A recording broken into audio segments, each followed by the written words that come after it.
Are you ready? Yes, I'm ready. Hi. Hi, Stefan. Hi. Tell me about you a little bit, please.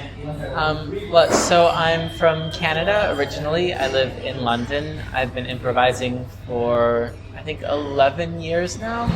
Um, Before I was an improviser, I was a musician, and I got into improv because I was improvising music, and I wrote my master's thesis on how people learn to improvise music, and I did a lot of research about theater improv there as well, and that's when I started doing it myself. You was different improv festivals. Yes. What difference between improv festivals? Um, It's funny. A lot of European festivals have similar feelings, I think, because a lot of the same people go to them. So it's a little bit like a school reunion. But you get to go every couple of months to see your old friends. So it's really nice. When I've done festivals in other parts of the world, it's been really nice to see different approaches. For example, I was in New Zealand and Australia last year doing festivals, and there were lots of groups from those two countries and East Asia who had very different approaches to narrative and to physicality, and it was just really fascinating, I think. I feel like American-style improv has sort of spread so far, and I like it, but I love seeing what else still is out there that hasn't just been taken over by American style. At all festivals, what you remember show, amazing show for you? So when I was in Australia, there was a group over from Taiwan called RUS Improv who did an improvised kung fu movie and an improvised dystopian future thing. And I remember both of them really vividly because they were different from anything I'd seen before, but still had a really playful improv spirit. So I thought that was a really just interesting example of the art form. I thought it was really beautiful. You have workshops in Big F6. Yes. Tell me, please, about your workshops. Main idea. Sure. So I did 3 workshops. The first one was the world's hardest improv games, which was just 3 hours of warm-ups in all different styles. We talked a little bit about how to fit a warm-up to the kind of show that you want to make. And then we just did hard warm-ups until your brain explodes, and it was really fun. The theme of Big F6 is let's fuck it up.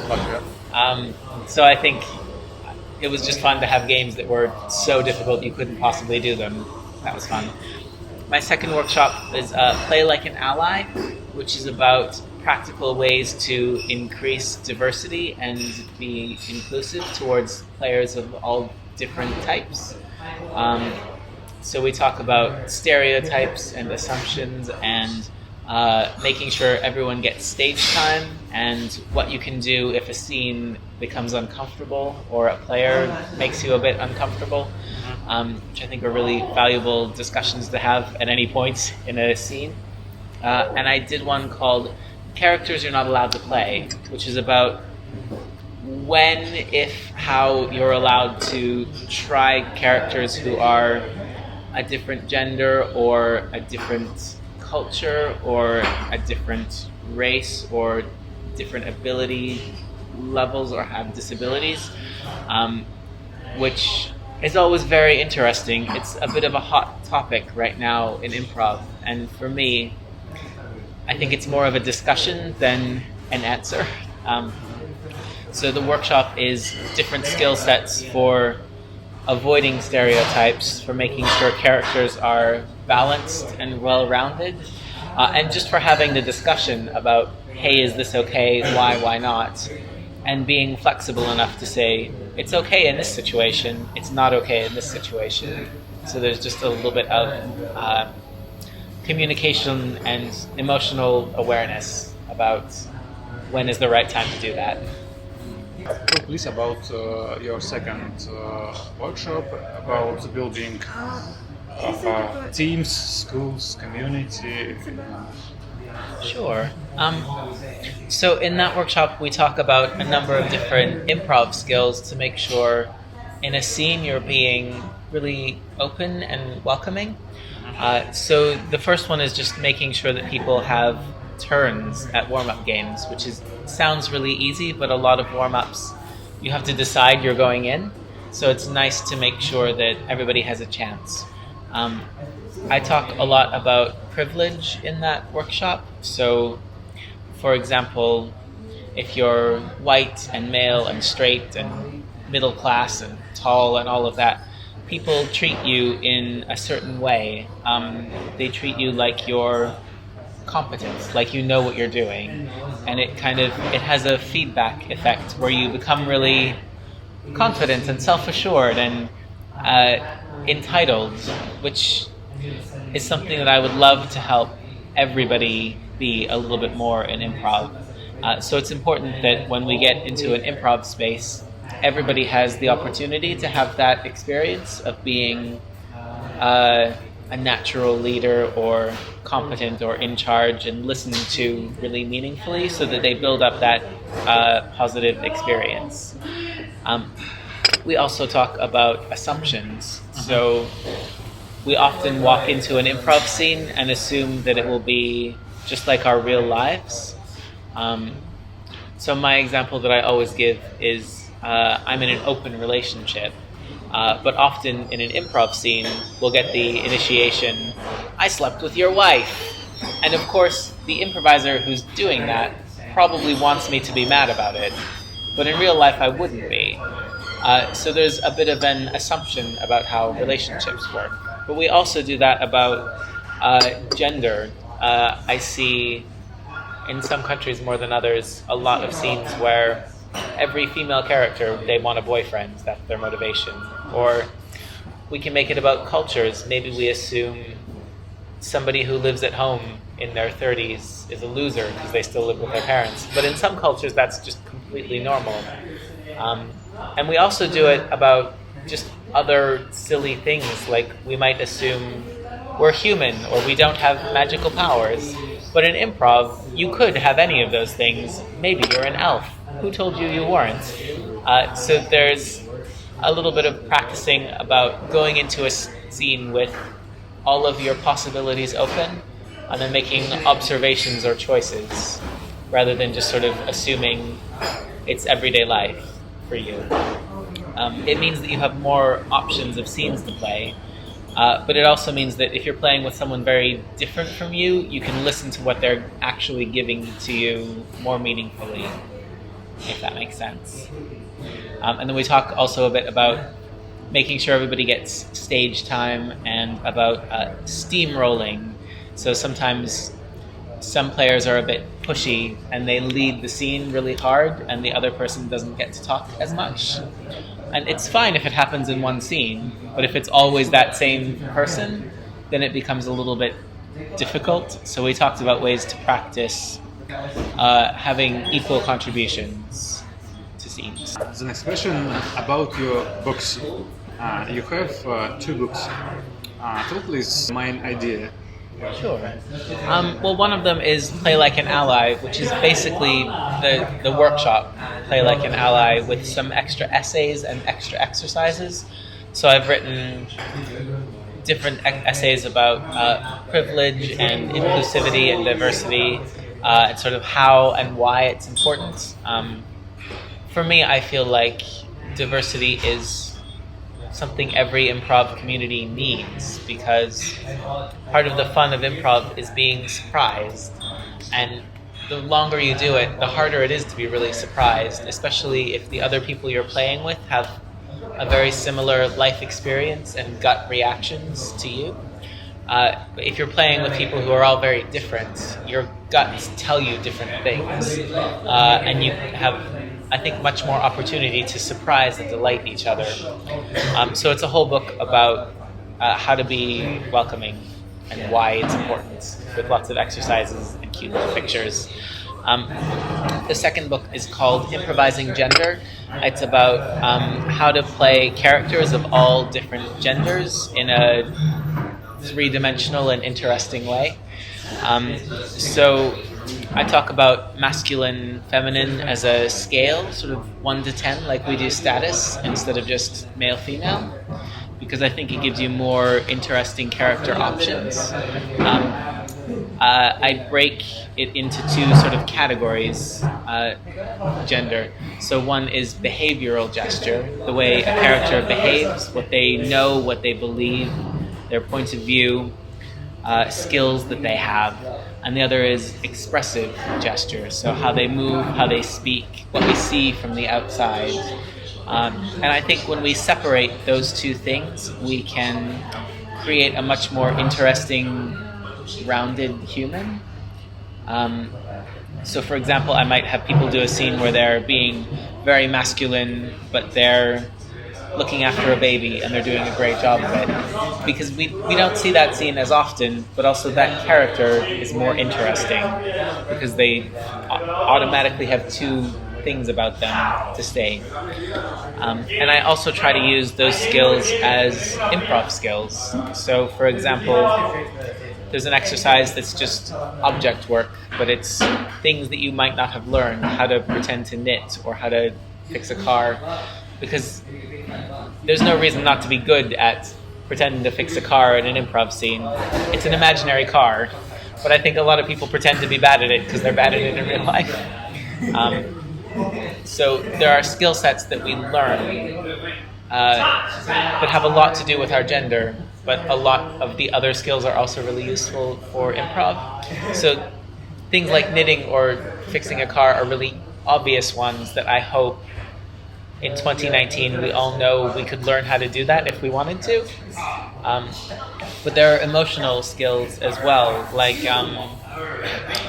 flirting or creating emotional connections, or being physically, casually affectionate, or being confident in the face of your own ignorance, that are just, they're easier to learn because you're socialized into them in a particular gender, but all of them are good improv skills to have, if that makes sense. So it's about what we can learn from gender as improvisers. And there's a little bit as well about playing characters who are trans or non-binary as well, which I think are characters that a lot of people shy away from. Everything your scene partner says is important. I think we tell people to listen quite a lot, but we don't always hear things well enough, I think. You can put a lot of energy into a scene by just having a real reaction to what you hear. And I think when you're new and excited, it's very easy to let things drop. So everything your scene partner is saying is important, and everything they've already said was important, even 4 lines ago, because it's very easy to forget and to just kind of keep moving forward without using what's already there. What skills is impossible to train for? I think everything can be improved with practice. For me, I think the thing I find hardest to train is just kindness. The empathy and connection to other people. If somebody doesn't have that, it's very difficult to convince them that they need it. That ability to make a connection and genuinely care about other people. Being funny is really easy to teach, but I think being kind is harder. What optimal amount of actors in one team? Oh, What do you think? completely depends on the show.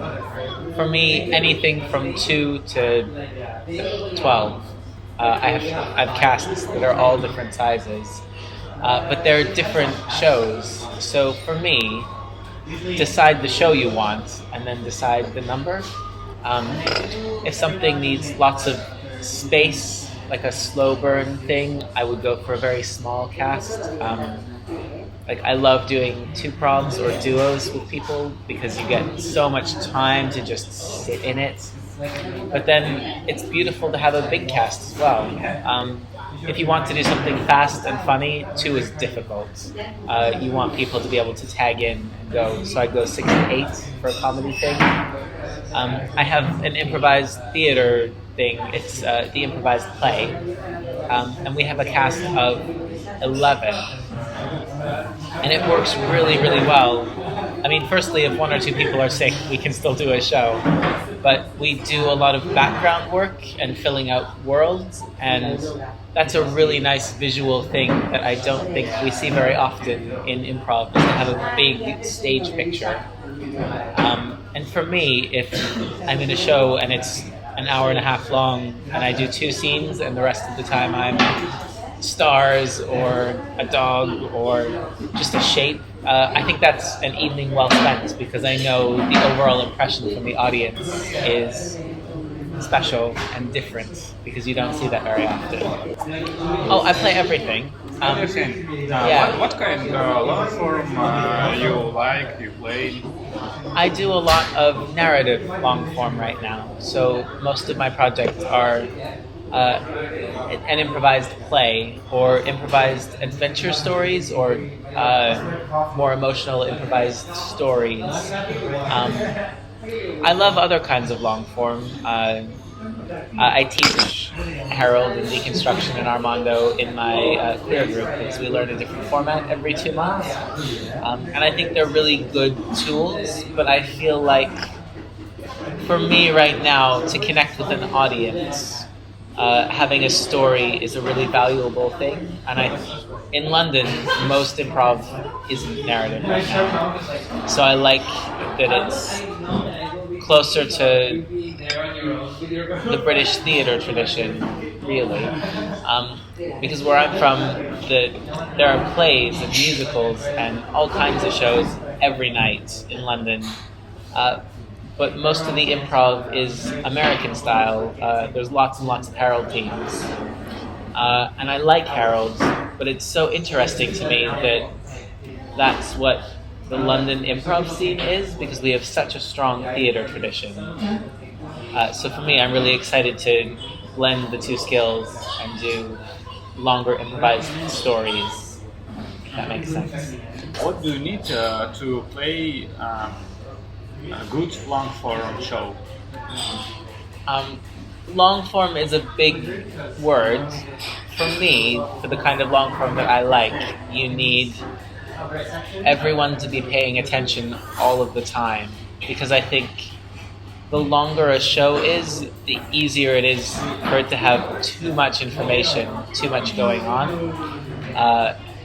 Particularly with narrative, we tend to add plot, and then we don't have time to fix it all because we had all of this stuff happen. So for me, we need to have fewer things happening, and we take more time to make them important. And I think it's very true in other long form as well, like in a Harold or an Armando. Once you get what it is, really enjoy that before you look for your next funny idea, if that makes sense. Your favorite improv book?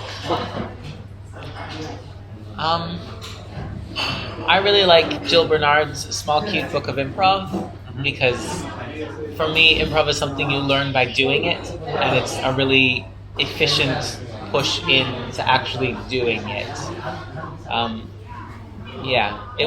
It's largely the inspiration for why my books are short and have lots of pictures as well, because that's it. You can read about improv all you want, but you learn it by doing it. So I think that's important. Thank you so much. Thanks.